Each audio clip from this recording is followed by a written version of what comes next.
You're right on time for Hope TV Newswatch on this 16th day of June 2024.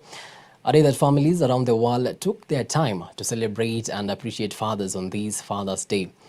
Allow me to wish all the fathers a happy Father's Day, and please permit me to be a bit biased and wish my dad, Mr. Daniel Kimani, a happy Father's Day. I just want to take this moment on national television to express my deepest gratitude to you, Dad, for all the support you've given me throughout my life and more so in my journey in this journalism career. Thank you for always being there for me, offering guidance and inspiring me to pursue my passion. Happy Father's Day, Dad. Now, later on in this bulletin, we'll be having a special interview of Uganda's president's daughter. That is Pastor Patience Rabogo Museveni, done by our very own Alice Diana in Uganda. A very good evening to you and welcome to the broadcast. My name is Kennedy Kimani. Every third Sunday of the month of June is set aside to celebrate and honor fathers and appreciate their sacrifices. Today was not any different, as families in the country and beyond celebrated Father's Day in their own unique ways.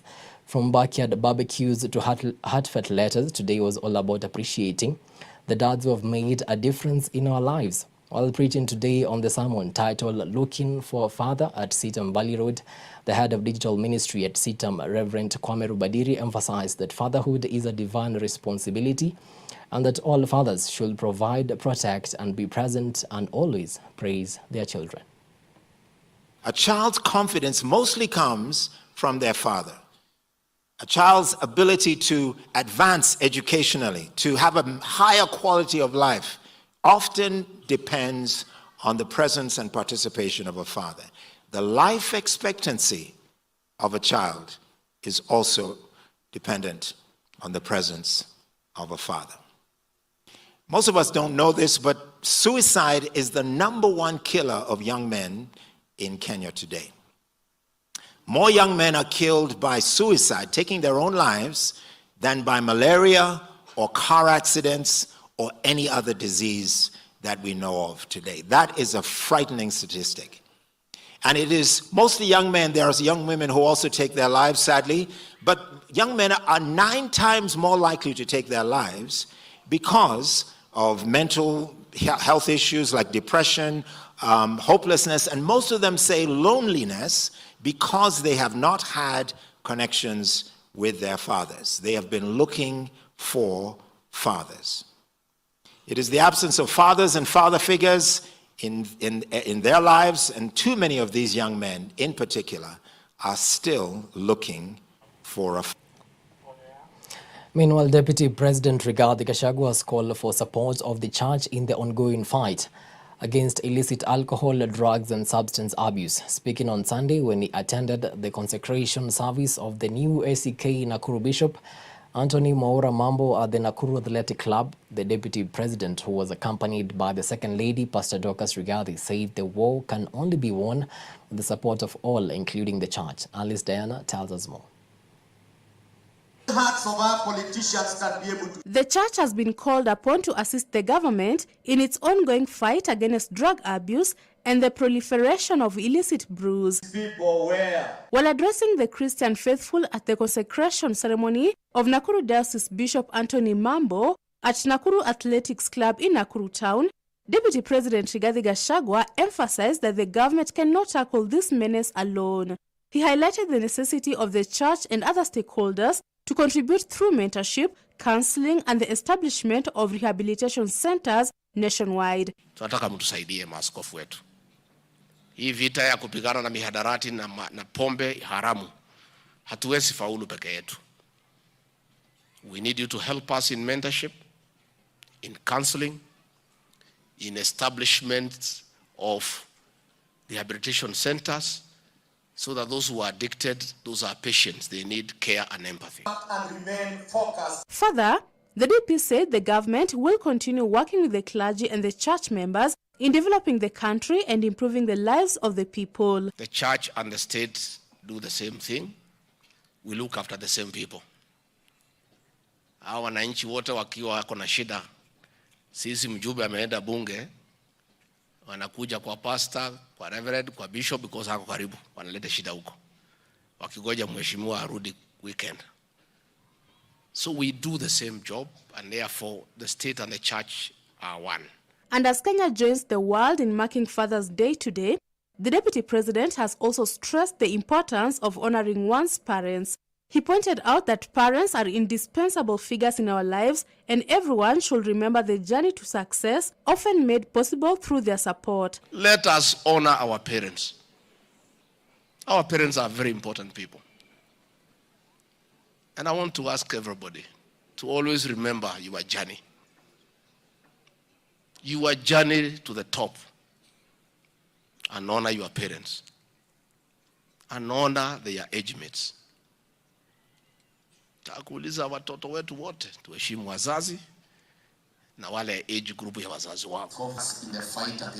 Alice Diana, Hope TV Newswatch.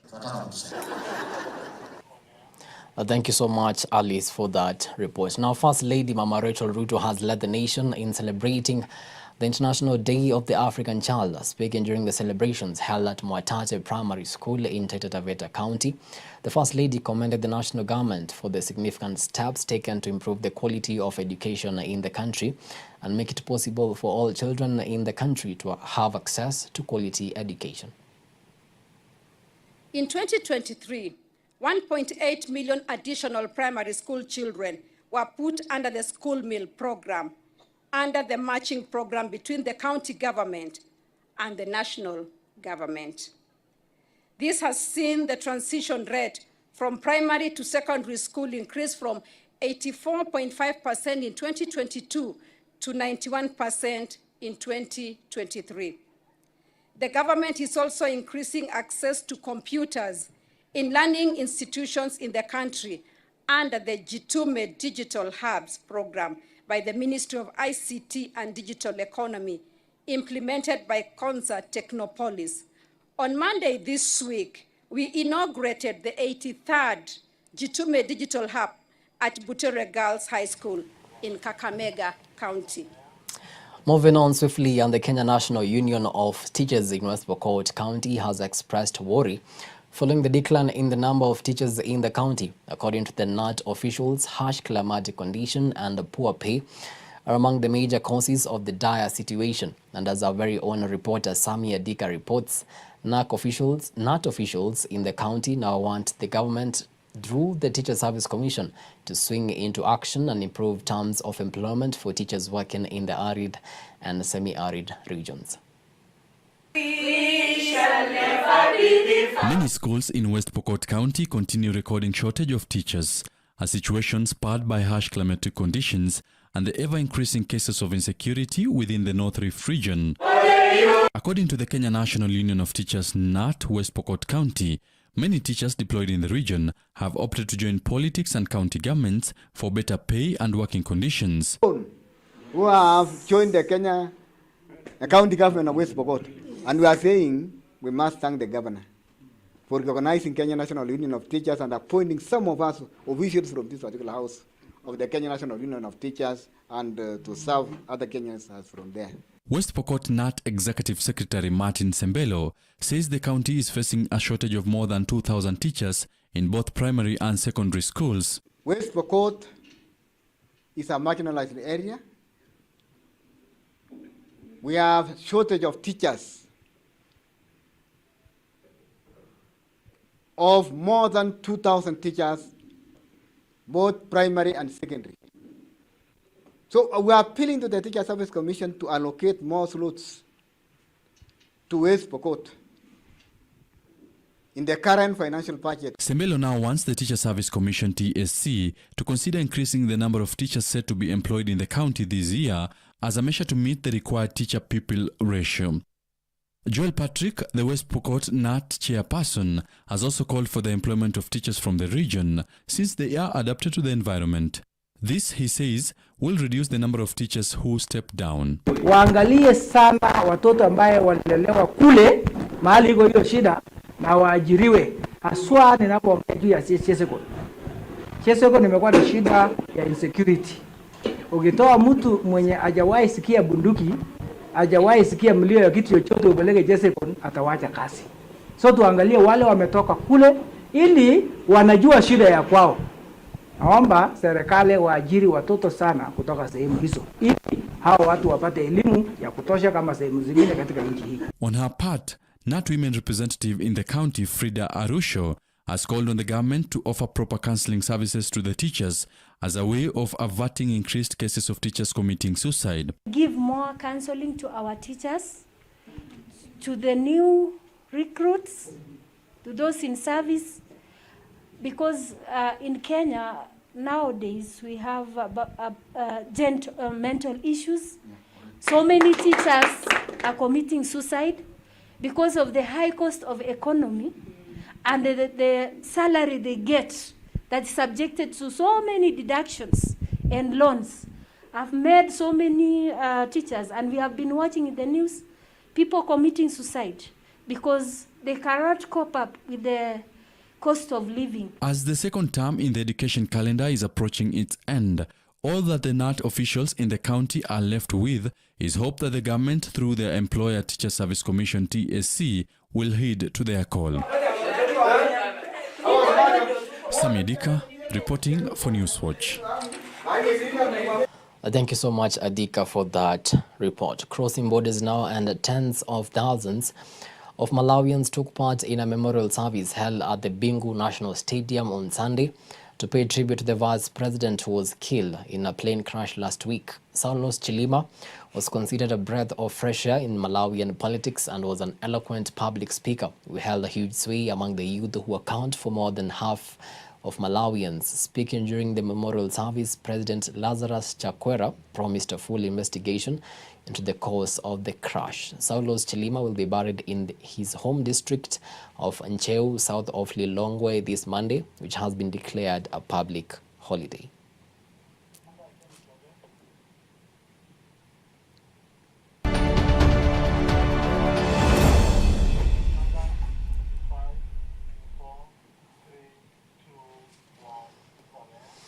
And to some sporting action now. Hans Becken from Netherlands clinched the top spot at the third edition of the Loop Safari Gravel Series hosted at Hell's Gate National Park in Naivasha, clocking a remarkable time of 3 hours, 12 minutes and 59 seconds, while Lucas Baum from Germany and Chad Hager from USA secured the second and third positions respectively in the demanding 120-kilometer elite race. In the 60-kilometer race, Duncan Ruto emerged the winner, demonstrating remarkable talent and tenacity by finishing with a time of 2 hours, 23 minutes and 1 second. No, cycling is really not just a sport. It's a mode of commute. And when you look at the bicycle, the simplest innovation that has continued to serve mankind for many years. But we are also seeing a lot of our customers choosing to live healthy lifestyles, also choosing to see their country more. And what better than a bicycle, and specifically the gravel series. Gravel meaning moving away from the tarmac and getting onto the off-roads. So we had some amazing visitors today going through the Hell's Gates. Wonderful, wonderful event. So we're looking to see that we get more and more people coming into cycling, not just to compete, but also the enthusiasts. Today was a real family event, and we was really proud to see kids and their moms and their dads come for this event. So Loop, as I said earlier, we're not just about financial services. It's an initiative to basically give East African athletes the opportunities they deserve. We think we have some of the best athletes that have proven themselves on the field of athletics. And we think a lot of that experience, that talent, the terrain lends itself to cycling. So we're just trying to make sure that they have the opportunities that they need to show the world what they can do. Initially, we had really big ideas about what we wanted to do with these events, but having Loop come on board, it was an accelerant, you know, and the scale of what we've managed to do, I think, is world class. Now the four ball of Patrick Kenyanjui, Lawrence Njenga, Nicholas Gaduru and Wallace Moura returned a combined score of 110 points to emerge as the overall team winners of the 10th leg of the KCB East Africa Golf Tour at the 18-hole Limuru Golf Course on Saturday. The quartet beat their closest challengers Ronaldo de Souza, Rosita de Souza, Hassan Ileli and Kuziva Murigo, who returned 107 points to clinch the second position at the tourney that was graced by 234 golfers. Football plays morning golf on Mondays, Wednesdays, and sometimes on Saturdays.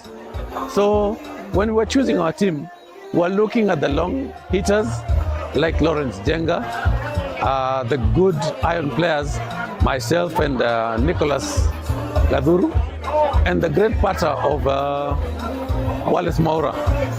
So when we were forming this group, we were saying we need to play the way we play, because we bet a bit on Mondays, and we said you do your best and the rest will come. What we will continue doing is what we do best, playing together, looking at our strengths and working on our weaknesses. Today, I've been away from golf for a while, a month, but coming into the final, I can assure you that we will give it our best. And our hope is that KCB, with their regional reach, their base, we can hold this thing for the first time, maybe in Rwanda or maybe in Uganda. Something different, because we've seen all the courses in Nairobi and Kenya as a whole. Great courses, and what we'd like to see is KCB with their regional reach getting into courses that are outside Nairobi and outside Kenya, so that golf can be appreciated by all. Kenya has grown tremendously in terms of golf over the last 5 years, and we'd like to see this kind of growth exhibited in countries like Uganda, our neighbors, Tanzania, Rwanda, Burundi, and even the Congo. I want to assure Limuru Country Club that we will give our best. I know that we can do better. I can do better. The team can do better. And we will strive to get the 1 million shilling prize back to Limuru, because we know Limuru has the best club, and it is only fair that this money and this prize comes to Limuru for having a club to be proud of. Still Matters Golf and the 7th leg of the 2024 NCBA Golf Series concluded at the Current Country Club with 191 golfers competing for top honors. The event, which marked the 7th leg of the series, showcased exceptional talent across various categories. In the men's Division 1 category, home player Douglas Duncanson emerged as the winner with an impressive 41 points, closely followed by Robert Keter, who secured the runner-up position with 39 points. The Division 1 ladies category saw Sarah Nyereru take the top spot with 40 points. Done with the sports, and so is the news night. But before I leave this studio, allow me to wish my director, Mr. Davis, a happy Father's Day, as well as my camera person, Mr. Andiva, Governor himself, a happy Father's Day. Anyway, but as I told you earlier on in the bulletin, we'll be having an exclusive interview of Uganda's president's daughter, that is Pastor Patience Rabogo Museveni. On behalf of the amazing team that made this bulletin a success, we want to say a big thank you for making time to watch Hope TV Newswatch. My name is Kennedy Kimani, but before I leave, let me introduce the interview. Now, Pastor Patience Rabogo Museveni is one of Uganda's president, Yoweri Kaguta Museveni's daughter. Despite coming from a political background, she's so passionate about ministry. Our reporter Alice Diana had an exclusive interview with her in Uganda about her ministry and why she hasn't followed her father's path of politics.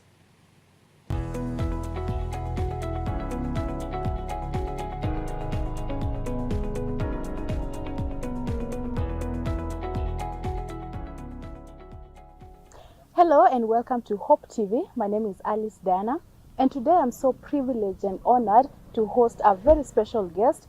This is someone who's very passionate about ministry and also has a vision for Africa. But just before she introduces herself, I would like to let you know that we are having this exclusive interview at State Lodge in Mbarara in Uganda. Now let me allow my guest to introduce herself. Please tell us your names. My name is Patience Museveni Rabogo, and I'm a believer. I'm a Christian. I'm a wife.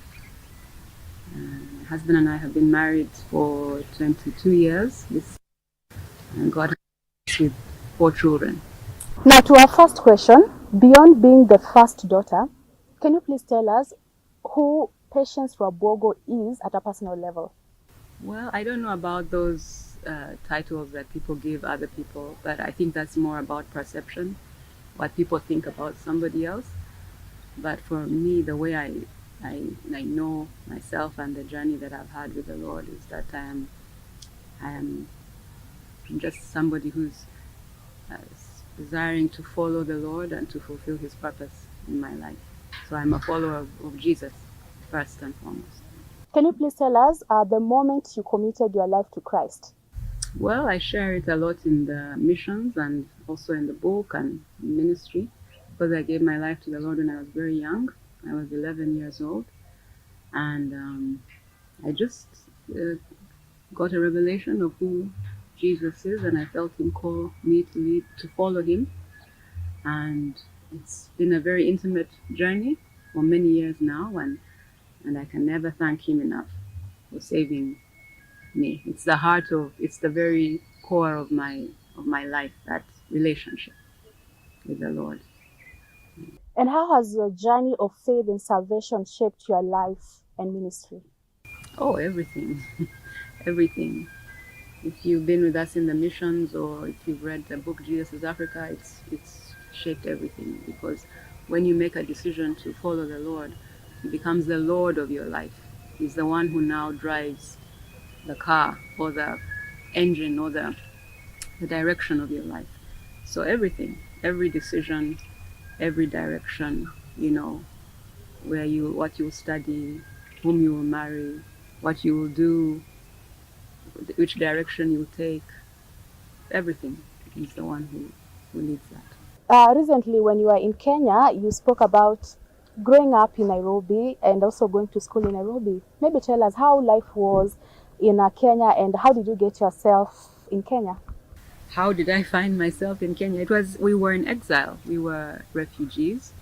We had fled Uganda during the war because our family was, being followed or persecuted or whatever you'd call it. And so we were in Kenya for, I think it was 3 years. I was very young. My older siblings remember more. They were in primary school, but I was just in kindergarten. So I remember vague things, but we have very good friends from our time there who are still our friends today, family friends, and always maintain a connection with the country, because you received us when we were in a time of need. You are the vision bearer of the Covenant Nations Church. Maybe can you tell us what is the origin of Covenant Nations Church and why the name? Well, it was just a call from the Lord, and it was a vision that He gave to us about touching Africa, about touching the continent. I was always passionate about Africa. I thought that I would have an impact more in a kind of social, economic way. That was my background in my education. So I thought I'd be maybe the UN or something, or planting boreholes somewhere in a village somewhere. That was my passion, really, just seeing transformation. But I never in a million years thought that that God would call me into ministry. It was never something that was on my radar at all. And but when He started talking about Africa, something that I'm very passionate about, even before He called me into ministry. And so understanding that the church, what I understood from that is that the church is a tool, is an instrument. It's not the end. It's the means to achieve God's end. And so God uses the church to disciple the nations. So many times as Christians, we think that the church is the end. We go to church, we go to conferences, and we think that's it. But if we are not impacting the nations, then we are not discipling the nations. And Jesus said, go and make disciples of nations. And so I believe the church is really, our call globally is to have an impact on the nation. And if you see a nation that is struggling or not doing well in terms of its direction, you should always look at what's happening in the church, because that's always the key to unlocking the nation. And what significance does the name Covenant Nations Church hold, and why was the name chosen? It was the Lord, again, who gave us that name. At the time when we started, or when He planted the church, we didn't really know even what that meant. But now, over years, with hindsight, you see that He has called us to go and restore nations is not just the state as we know it. Nations is people groups. So when we come to this community here, this is also a kind of nation. It's a group of people when we go to different places. So when the purpose of the church is to bring God's people back to their covenant, the people and the land. And so the last thing that we do in the missions is to have a time dedicating the people and the land. We have 3 branches in Uganda right now. They're in Kampala. We work very much through partnership, like what we're doing with CITAM. Wherever we go, we really partner with the church that's there, because you can't be everywhere, but the church is everywhere. God has his church everywhere. The body of Christ is everywhere. So wherever we go, we always partner with the local church. So partnership has been a big part of our work. So we do what the Lord calls us to do, but we also partner with the body of Christ. At what point did you start envisioning your ministry expanding, or rather extending beyond Uganda and to other African countries? Well, that was the original vision that God gave to us when the church was planted. He gave us this vision of a light coming out of Uganda, going out to the nations, and going out to the nations of Africa. And of course, when you are starting out, you really don't know what that looks like. But as it has continued to grow and evolve, we begin to see that God's network is much bigger than we imagine. So God is bringing us partners from all over the world, from other African nations, from African communities, even in the diaspora. So there's a very, very large network that God is creating, but it is really through the body of Christ that is already available on the ground, and just building bridges. Now, given your background of being the president's daughter, many would expect you to follow your father's footsteps. Why did you choose a different path?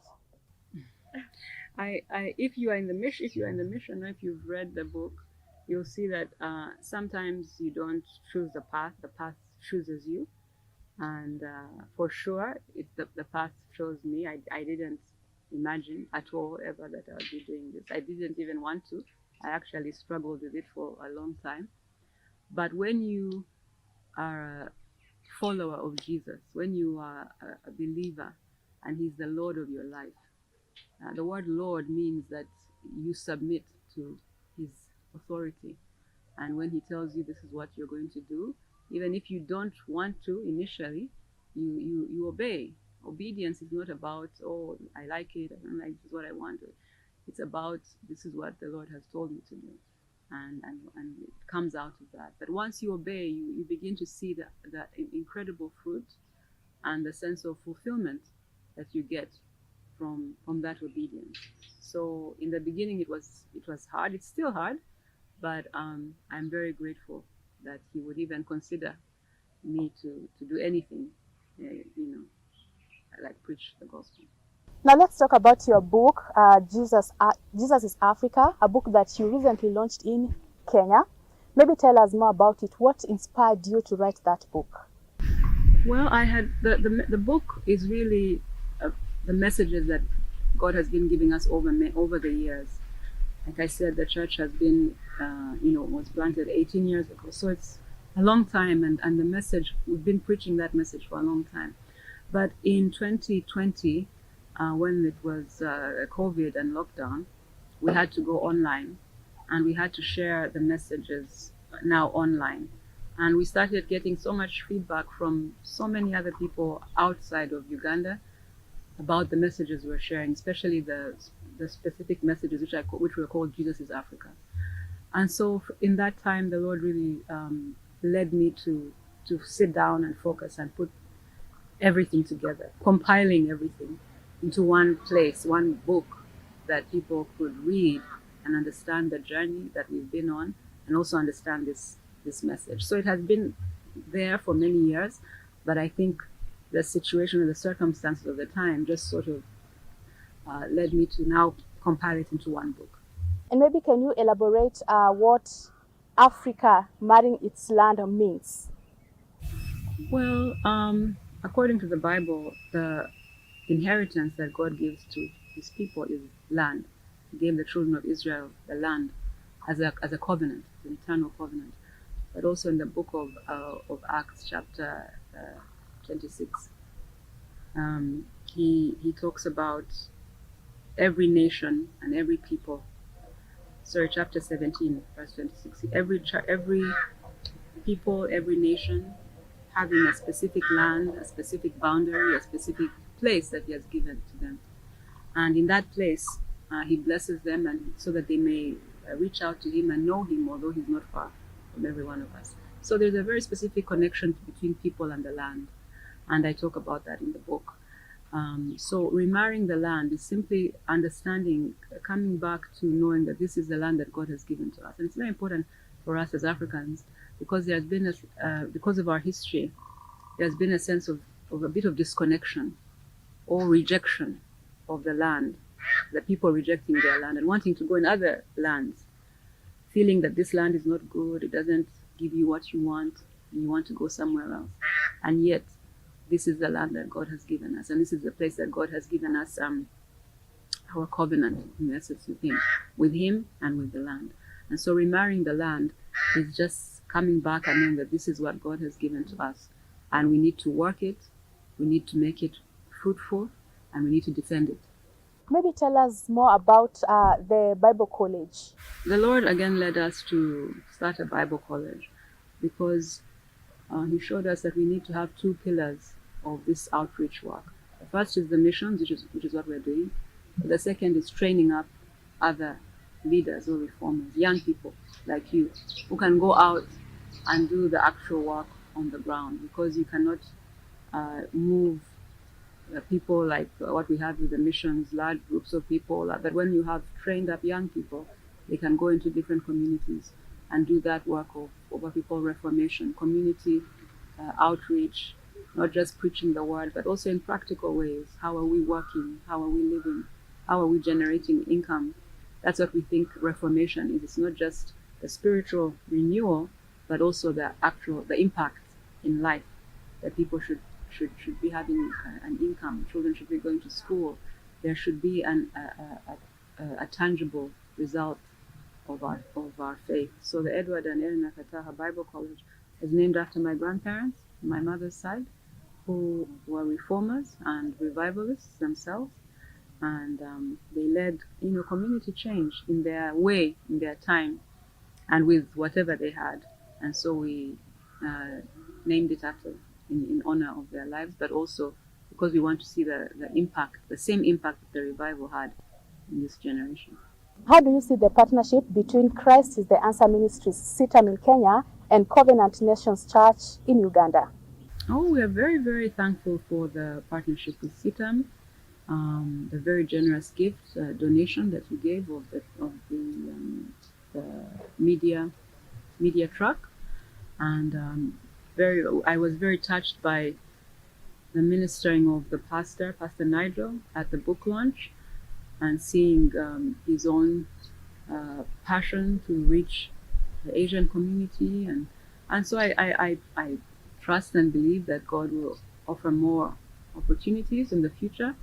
I believe that the church, the future of the church, is for us to no longer say the Pentecostal or the Anglican or this or that, but to say that the Ugandan church, and then the Kenyan church, and then the East African church, and one day the African church.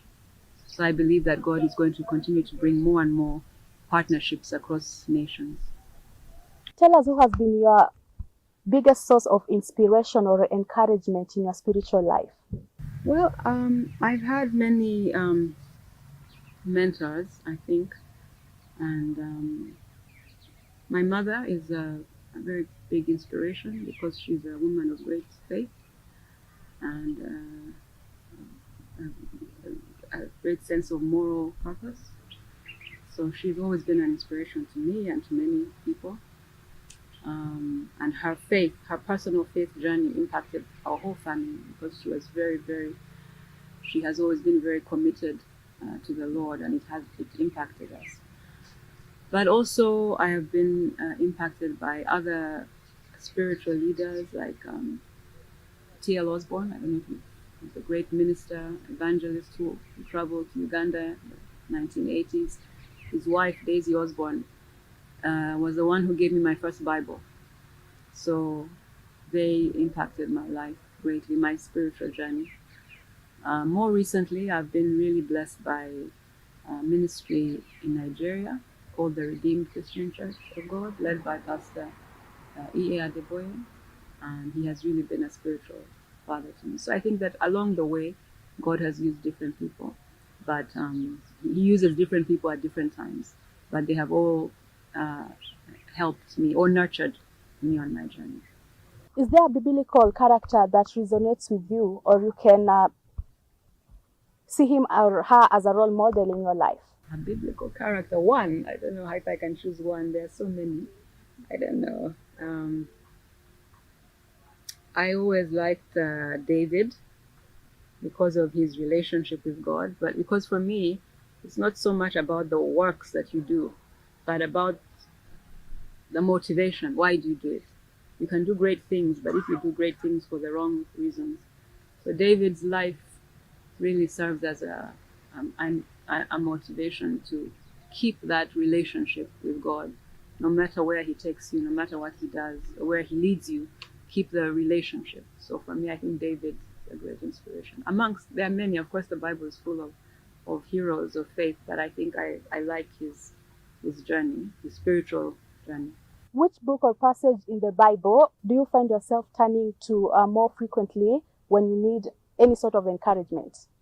Hebrews chapter 11, verse 6. Those who come to the Lord must believe that he exists and that he's a rewarder of those who diligently seek him. That's the foundational scripture for my life.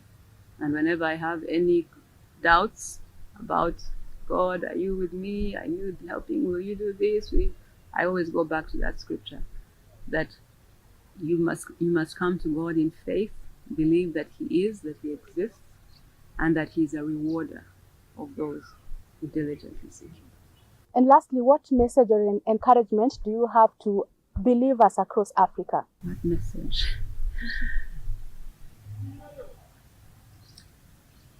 The Lord is coming back soon, I believe, and we can see the signs of the times.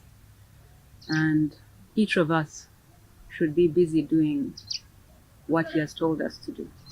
Jesus said, occupy until I come back. So I think the message I would share with my brothers and sisters is, are you occupying? Are you doing what he has told you to do before he returns? Well, thank you so much, Pastor Patience Rwabogo Museveni, for granting us this opportunity just to speak to you. Thank you so much for sharing your story with us. We appreciate from Hope TV. Well, viewers, that has been Pastor Patience Rwabogo, the first daughter here in Uganda. And I also would like to appreciate my team, Rena Mary, who has been the producer, and also Prince Charles, who has been behind the camera. Thank you and goodbye.